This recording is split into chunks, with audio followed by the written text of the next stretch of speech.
Kaleshwaram project నిర్మాణంలో కీలకంగా వ్యవహరించిన అవినీతి ఆరోపణలు ఎదుర్కొంటున్న ఒక్కొక్కరిపై ఏసీబీ దాడులు నిర్వహిస్తుంది. ఈ క్రమంలోనే retired ENC Muralidhar Rao నివాసంలోనూ ACB సోదాలు చేసింది. మురళీధర్ రావుకు చెందిన ఇల్లు, కార్యాలయంలో ఏసీబీ అధికారులు బృందాలు సోదాలు నిర్వహించారు. ఆస్తులకు సంబంధించిన పలు పత్రాలు కూడా లభించాయి. కోర్టు కూడా ఆయనకు 14 రోజుల రిమాండ్ విధించింది. ఈ నేపథ్యంలోనే మురళీధర్ రావు ఇన్ని ప్రాపర్టీస్ ఎలా సంపాదించారు, ముడుపుల రూపంలో వచ్చాయా, లేదంటే ఏసీబీ ఏమంటుంది, ఈ లిస్టులో ఇంకెంతమంది ఉన్నారు, ఇదే ఇవాటి మిడ్ డే డిబేట్ మనం చూద్దాం.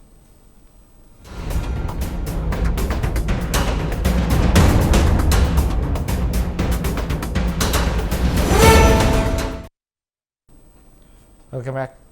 మనతో మిడ్ డే డిబేట్లో పాల్గొనడానికి మన్యం కోటేశ్వరరావు విశ్లేషకులు ఉన్నారు, శ్యాముల్ కార్తిక్ గారు కాంగ్రెస్ రాష్ట్ర నాయకులు స్టూడియోలో ఉన్నారు, అదేవిధంగా ప్రేమ్ గాంధీ బీజేపీ రాష్ట్ర నాయకులు జూమ్లో పాల్గొన్నారు.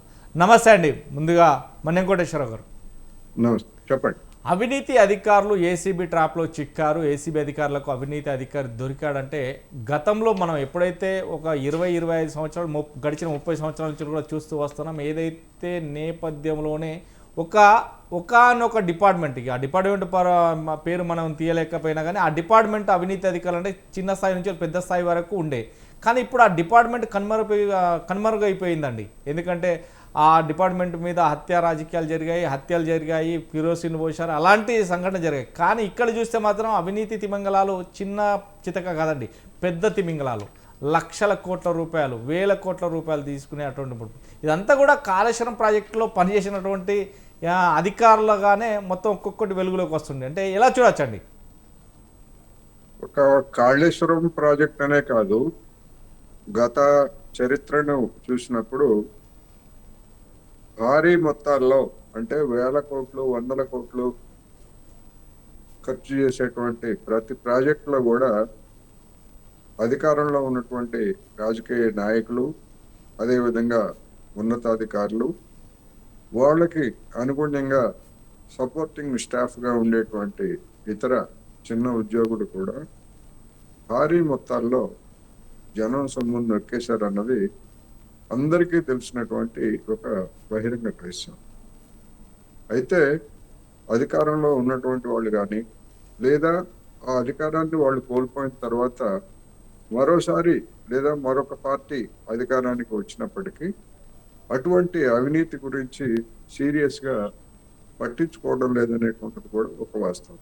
ఎందుకు అంటే మళ్ళా ఆ అధికారానికి వచ్చినటువంటి వాళ్ళు కూడా చేస్తున్నది, చేయబోయేది కూడా అదే అనేటువంటిది అందరికీ తెలుసు. అందుకని అనివార్యమైనటువంటి కొన్ని సందర్భాల్లో ఈ విధమైనటువంటి అరెస్టులు లేకపోతే రిమాండ్లు ఇవన్నీ కూడా జరుగుతున్నాయి. వాజ్మౌళి గారు, మీరు ఒకసారి గమనించండి, ఇటువంటి అరెస్టులు, హడావుడి, వందల కోట్ల రూపాయలు విలువైనటువంటి ఆస్తులు ఇవన్నీ పట్టుకున్నాము అని చెప్తున్నారు కదా. ఇటువంటి ఉదంతాల్లో ఎక్కడైనా గతంలో దొరికినటువంటి వాళ్ళ దగ్గర నుంచి ఇదిగో మేము ఇంత రికవరీ చేశాము అని చెప్పినటువంటి ఉదంతాలు ఎక్కడన్నా ఉన్నాయేమో ఒకసారి ఈ ప్యానెల్లో ఉన్నటువంటి వాళ్ళని కూడా అడగండి. ఎంత రికవరీ చేశారు, ఎంత అవినీతికి పాల్పడ్డారో చెప్తారు, లేదా జనానికి లేదా మీడియాలో కథనాలకి అవసరమైనటువంటి సమాచారాన్ని అందిస్తారు తప్ప ఎంతమంది దగ్గర నుంచి దాన్ని రికవరీ చేసి, ఎందుకంటే ఆదాయానికి మించినటువంటి ఆస్తులు, ఒక చీఫ్ ఇంజనీర్ అయినా లేకపోతే ఒక చిన్న క్లర్క్ అయినా వాళ్ళకు ఉండేటువంటి పరిమితమైనటువంటి ఆదాయాలు, లేదా వాళ్ళ పూర్వీకులు సంపాదించిన ఆస్తులు ఏమైనా ఉంటే వాటి మీద వచ్చేటువంటివి. కానీ ఈ విధంగా వచ్చేటువంటి వాటి నుంచి ఎందుకని రికవరీ చేయడం లేదు? ఆ రికవరీ చేసినటువంటి మొత్తాల గురించి ఎక్కడైనా జనానికి కానీ మీడియాకి కానీ మళ్ళీ ఎప్పుడైనా చెప్పిన ఉదంతాలు ఉన్నాయా అంటే దాదాపుగా లేవు.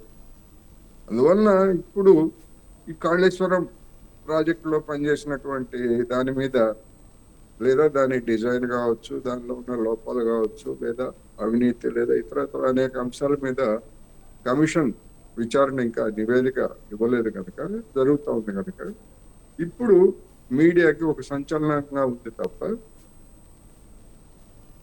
మిగిలినటువంటి నేను చెప్పినటువంటి అంశాలు ఎప్పుడన్నా గతంలో జరిగాయా? దీనిలో కూడా అదే పునరావృతం కాబోతున్నది. ఒకవేళ దొరికితే సాక్ష్యాలు బలంగా ఉండి దొరికితే ఆయనకి కొన్నేళ్ళు జైలు శిక్ష పడుతుంది. అంతకుమించి ఆస్తులు కానీ ఇవన్నీ కూడా ఏ మేరకు రికవరీ చేస్తారనేది ప్రశ్నార్థకమే అనేది నేను ఈ సందర్భంగా చెప్పదలుచుకున్నాను.